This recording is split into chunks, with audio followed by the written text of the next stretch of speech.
So here's a follow-up video to that short. I just finished that 10-mile run for the World Vision group run training for the half marathon coming up at the end of this month. And so I started off the day pretty crappy because my mom wanted to tag along. She's like very she doesn't train for running or anything, and so but she wanted to also, you know, have this goal of doing the half marathon by the end of April. So I thought this is kind of a calling from God. I think for me personally to do this half marathon at the end of this month. I'm not sure why, but I got injured about halfway through. I had 3 months to train for it, and about halfway through, or partway through, my knee got injured for the first time in my life. And so I was asking God, like, what is this about? You know, this doesn't make sense. This doesn't go with your plan. Why would I get injured? And I think that, you know, there are a lot of lessons to pull from that situation. That's another video though. It's another topic. But I started thinking maybe it's to help my mom, because my mom is really overweight and she's been really struggling with it for a long time, and she doesn't really have a partner to help her. So I thought, hey, you know, maybe that's what this was more about. Maybe it's not about me trying to win this race, and all of the runs that I do and my commitment to the training plan is an act of worship and showing God how faithful I am. Because when I got injured, that really derailed it, because I couldn't achieve what he asked me to do, and I didn't do anything wrong to, you know, deserve for that to happen or anything. So I was like, well, this just doesn't make sense for what I was assuming God's plan was. But I was always open-minded because I wasn't sure why he's, you know, giving me this task to do this half marathon at the end of April. And I mean, I have a lot of ideas, but I wasn't sure. And then my mom, you know, today was supposed to be the big group run with the rest of the World Vision team, a bunch of people we haven't met. And last weekend we had done an 8K. I thought that it would be a good idea to experience packet pickup and all the kind of logistics of a race before our actual race day. And it also went along with our training plan to go ahead and do 5 miles, which is an 8K. So we did that last weekend, and, you know, she wasn't prepared. She didn't wear the right socks, and she got her back of her heels all blistered up, which is going to take a while to heal. And then this morning, you know, I woke up at like 6:19. I sent her a text. I said, hey, you know, I'm getting ready for, you know, meeting the group at 7:45 today out in Reston Way, you know, get ready and all this. And she started, you know, I don't know if the term is called gaslighting or whatever, but she started saying that she wasn't planning on going because last night I didn't call her back, and therefore she thinks that that means we're not going or something. And, you know, her even asking me to call her back when we had finished our conversation at nighttime, because I was also reminding her the night before. It was just, she planned that so that the next day she could say, well, you didn't call me back. So, you know, she's trying to get out of it, but then blame me for her trying to get out of it. And basically that's how this morning went. She really was, you know, I don't want to be a dramatic, but she was just totally abusing me this morning. And it's a pattern that other people have seen since I was a small child. And what I've seen is, you know, she blames me or blames anything but herself for her lack of preparedness or her laziness or her whatever, why she's not doing what she's supposed to be doing, why she's late. It's always, you know, she puts that on me, and she does it very harshly and unrelentingly. And she says lies about me, saying that I said something I didn't say, just plainly I didn't say it.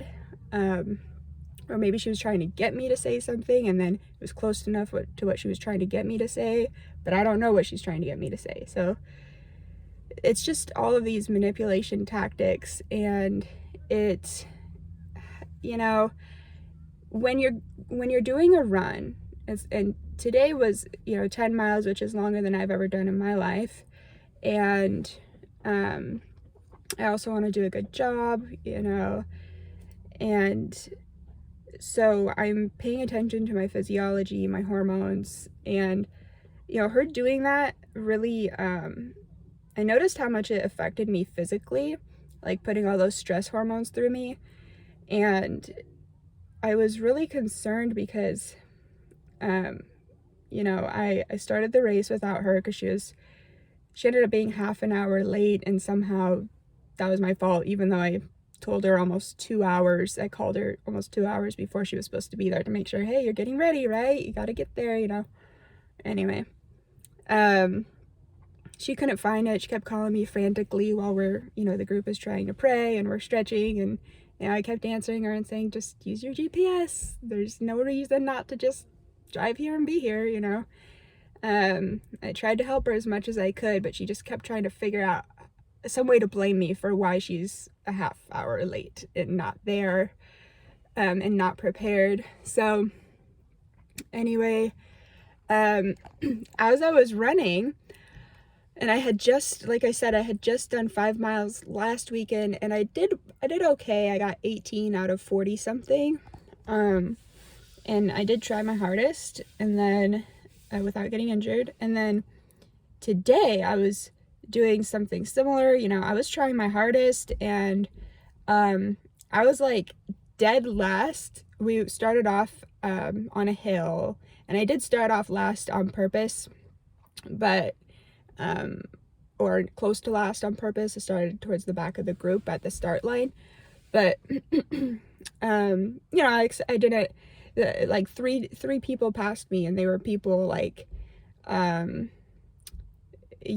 was like a really old guy with a broken arm, and a couple of other people who it's like, I didn't, who are larger than me, carrying a lot more weight, whether height or width or whatever, and so they shouldn't be going, passing me.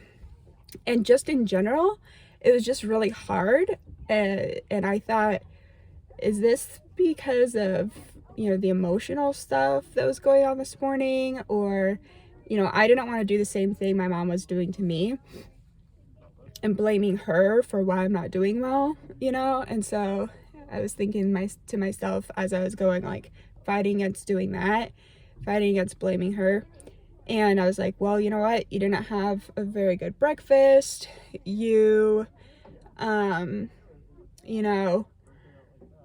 I wasn't as mentally prepared as I was last weekend. I didn't put as much effort into preparation as last time. I was prepared enough, but, I skipped breakfast and or just didn't have much breakfast. I just had a bite of a banana and some water. So anyways, as I was running, I was like, okay, leave that behind you, leave that, filthy mindset behind you. You're not like your mom. You don't blame people for your lack of success. You don't blame people for why you're not doing well, why you didn't train as hard as everybody else. It's on you. It's where you're at. And you know what? It's okay. It's okay that you're last, because you're running with a group of people who does marathons and half marathons, or, have been training towards it maybe for the first one or whatever. And I got injured.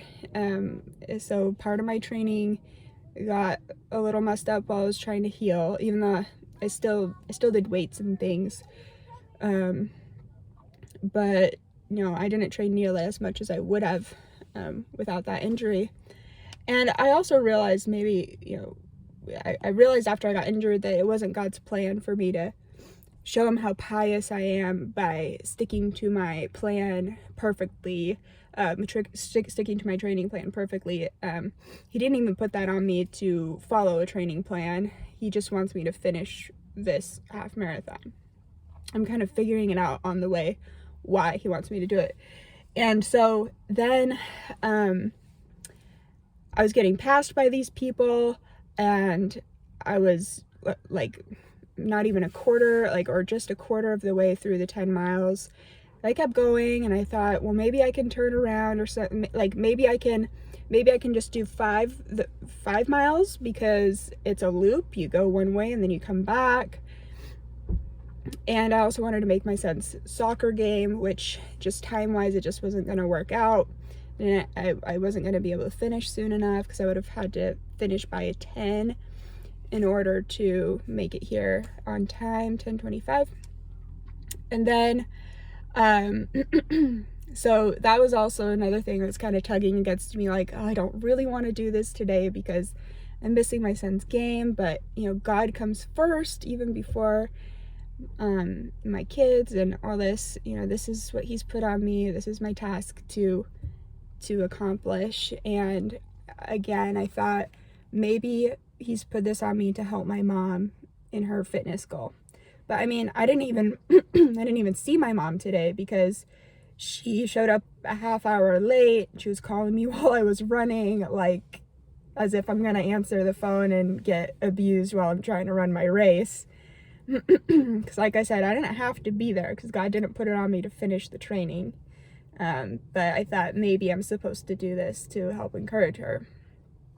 And so I was running the first 5 miles, the first half, and then you do this steep hill down and then the steep hill up, and that's the turnaround point.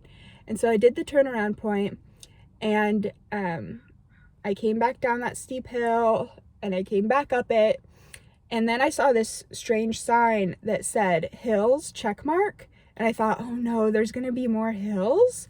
And I was like, that doesn't make any sense, because it was really hilly our whole way up, and we're going back the same way. And then I found out, so because it was so hard for me that day, I decided to just keep going downhill.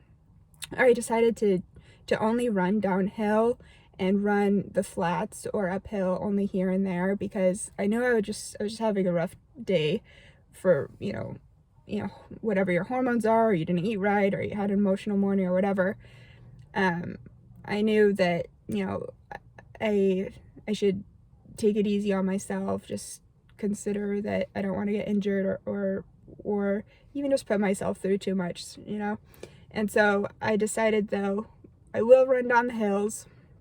You got to do that just to keep time and take advantage of that. So I started running on my way back right away after that turnaround point. And I kept running, and I realized I'm running the whole thing. I ran like pretty much all the way back, because I realized the entire way was downhill. And that means that the entire way in the first half was uphill. And so the reason that I was having such a hard time was because the whole first half was uphill, but I didn't realize it because there were so many hills up and down. And I also found out, because of the turnaround point, I was not in last place. I thought I was in last place, but apparently I wasn't, because this is a common running trail. And so I didn't realize that I had passed a lot of people on my team, because not everybody has the jersey and stuff. So I wasn't in last place, and I was having a hard day. I was having a hard time because it was all uphill, and I didn't realize how much uphill it was. And so here's the amazing part. I did finish at like just before 10 o'clock, like with a minute or two to spare before 10 o'clock. And so I was still able to make my son's soccer game too. So God just performed this miracle for me, because last weekend I finished 5 miles in just under an hour. And today I finished 10 miles in, let's do the math here, 1 hour and 40 minutes. And that was amazing. I didn't expect that at all. And because I went my hardest last weekend, but this weekend, because today I learned that the downhills really help, because I'm able to, I guess I was going, what is that? I mean, that was really fast for me. Like I said, I was not a runner really before I started this. I ran when I was a kid, like in first grade, but and maybe through elementary school I did track. I did a little bit of track in middle school, but No, I haven't been a runner since I was a kid in grade school. So anyway, but I'm really happy with doing it, and I think God is, God's, racing is biblical. He says, race as if to win the race. And so I know that some of it, there's some scripture, because I'm still trying to figure out, exactly what he wants me to do, but I am learning all these lessons along the way. And then as far as the situation with my mom goes, she continued to, even after the race was over, she sent me a text. She said that she just walked the course twice because she said, I walked the course backwards again, looking for you. It would have been nice if you checked in or something. It's like she called me saying, well, I'm just gonna go home because I can't find it, and blah blah blah. And then I don't know,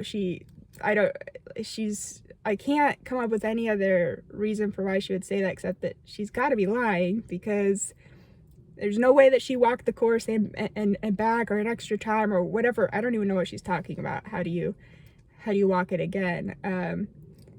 It's like, that doesn't even make sense. So she didn't do that. You hear how confused I am, and I've learned lately that that's part of what happens with abuse. It's like, and it sounds dramatic to say abuse, but this is really being revealed to me.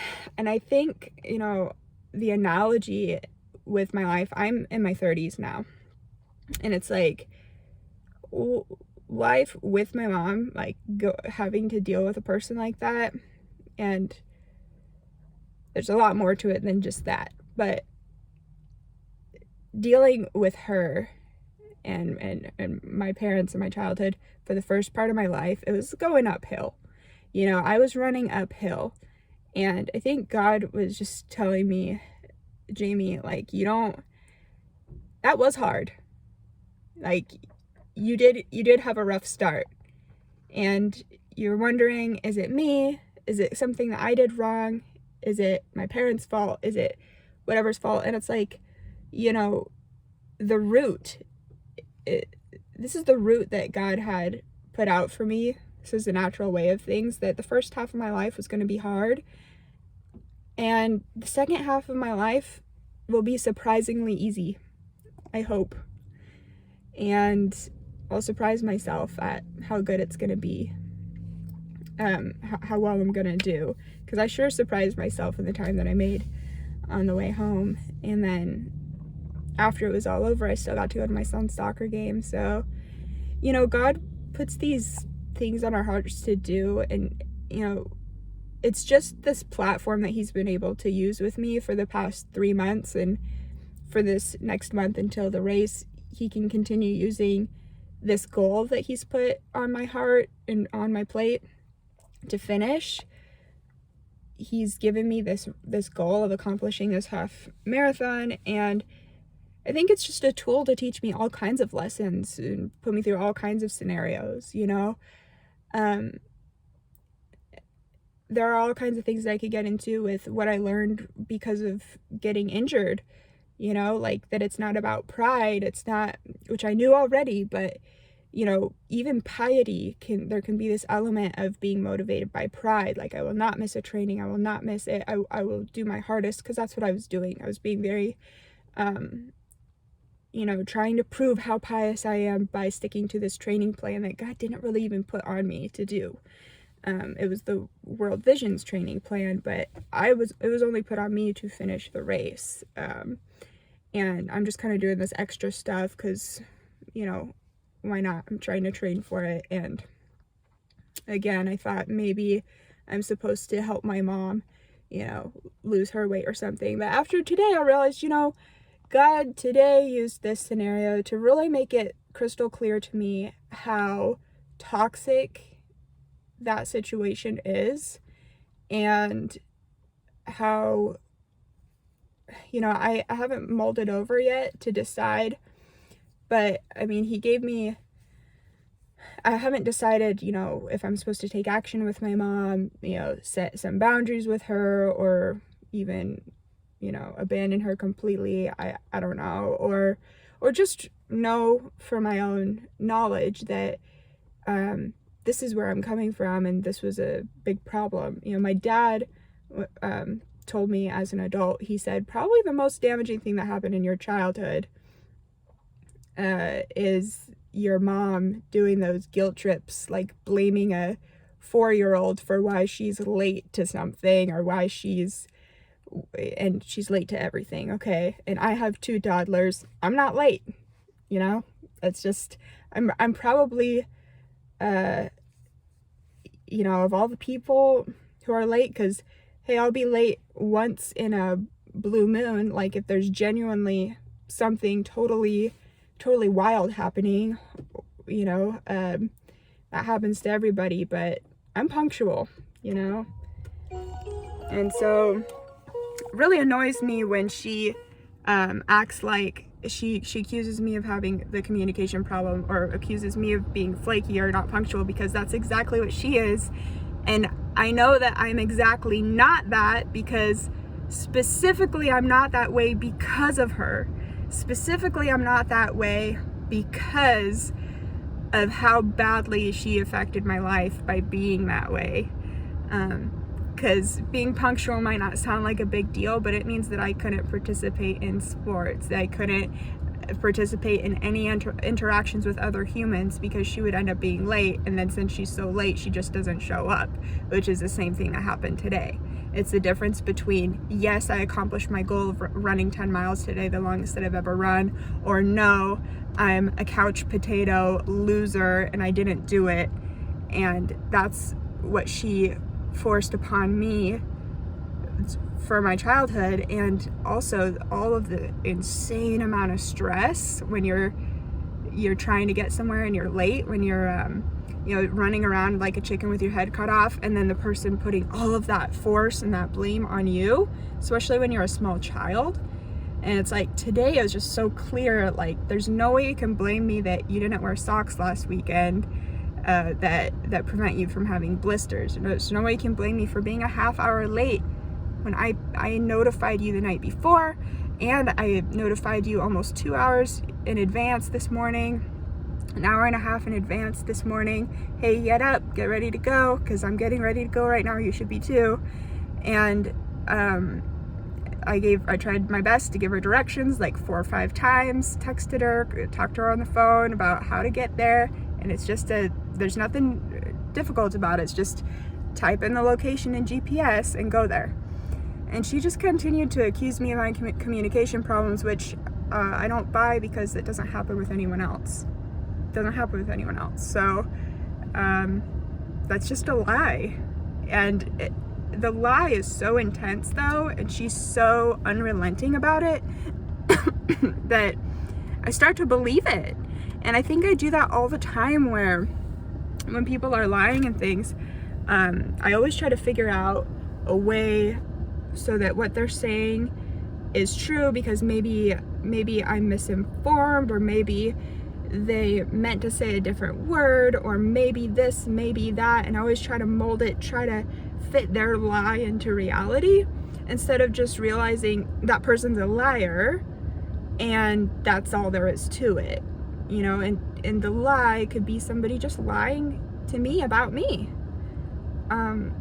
And the lies are harmful, especially when they're coming from your parents or people who you've known for your entire life. It's like, you know, what other people say about you and say that they perceive about you, it matters to your psychology, whether you think it does or not.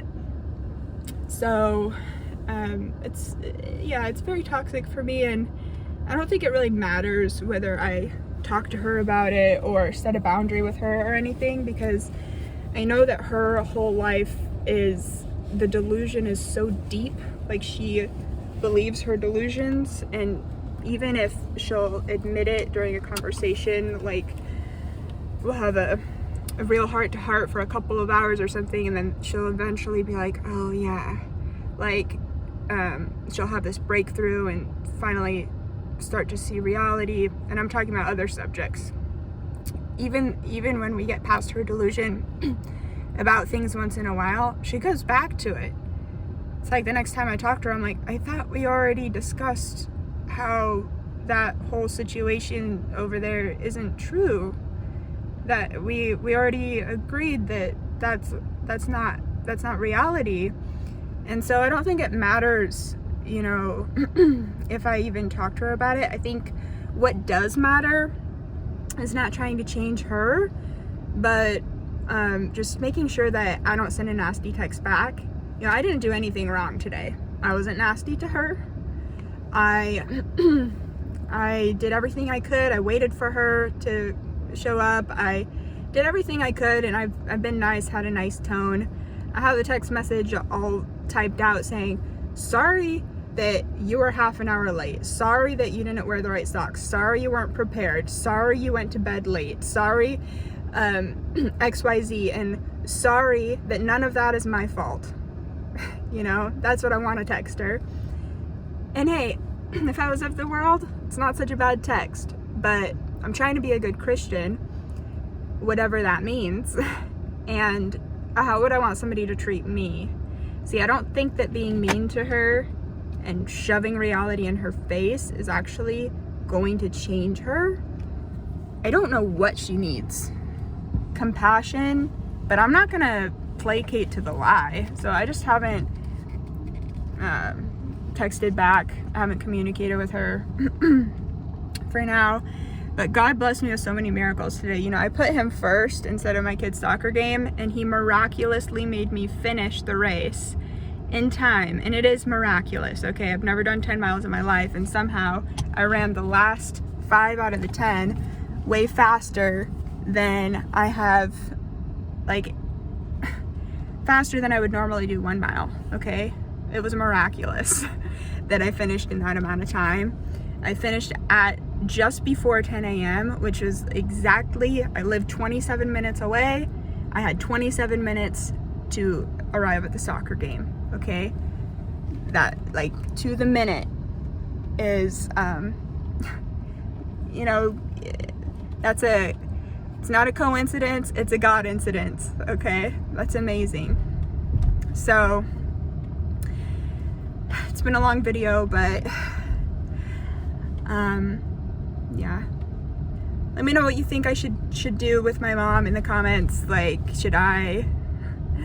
how can I be a good Christian? How can I be kind to her? What does she need? You know, I just need to make sure that I'm doing the right thing. My responses to her craziness are correct, you know? I need to figure that out without making myself a complete doormat. So, anyway, thanks for watching. If you made it all the way to the end, thank you very much, and have a great day.